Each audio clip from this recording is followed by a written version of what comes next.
Welcome to your weekly General Aviation news update, and this week we have three stories for you. The first one is the FAA Reauthorization Act that, is making some progress. Sadly, there was a Challenger crash in Florida on the freeway, and then Joby is getting Part 145 maintenance certification. Let's get to it. And first up this week is the FAA Reauthorization Act, which has progressed through the Senate committee.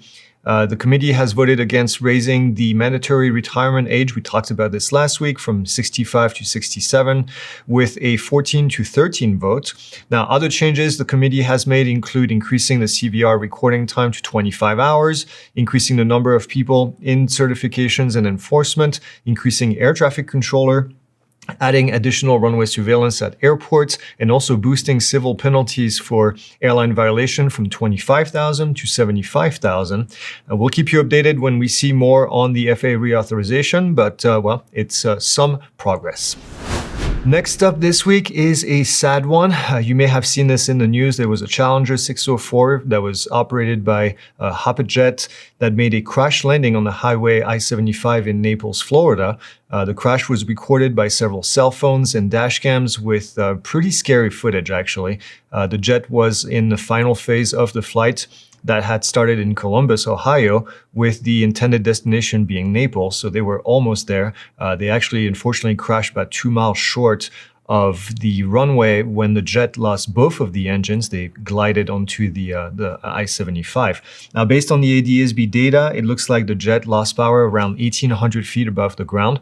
The pilots landed on the highway, hitting another vehicle before traveling off the road, and that's where the aircraft came to rest and then caught on fire.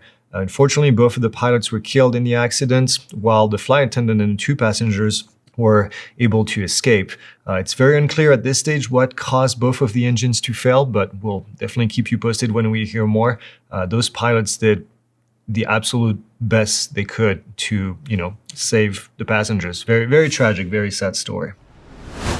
Last up this week is Joby, who has received a Part 145 repair station certificate from the FAA. The Part 145 certificate allows them to perform maintenance and repairs on their own aircraft.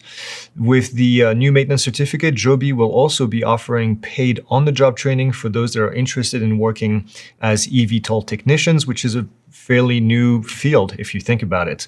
Now, if you haven't heard about Joby, the company is an air taxi manufacturer that received FAA Part 135 certificate in 2022, and then they began production in 2023. They've already delivered aircraft to the US Air Force. Joby will also be operating the air taxi in the UAE starting in 2026. So lots of innovations happening in the realm of the eVTOL at this stage. We'll keep you posted when we hear more. And that's it. That's all we have for you this week. As always, like, subscribe, and we'll see you next week.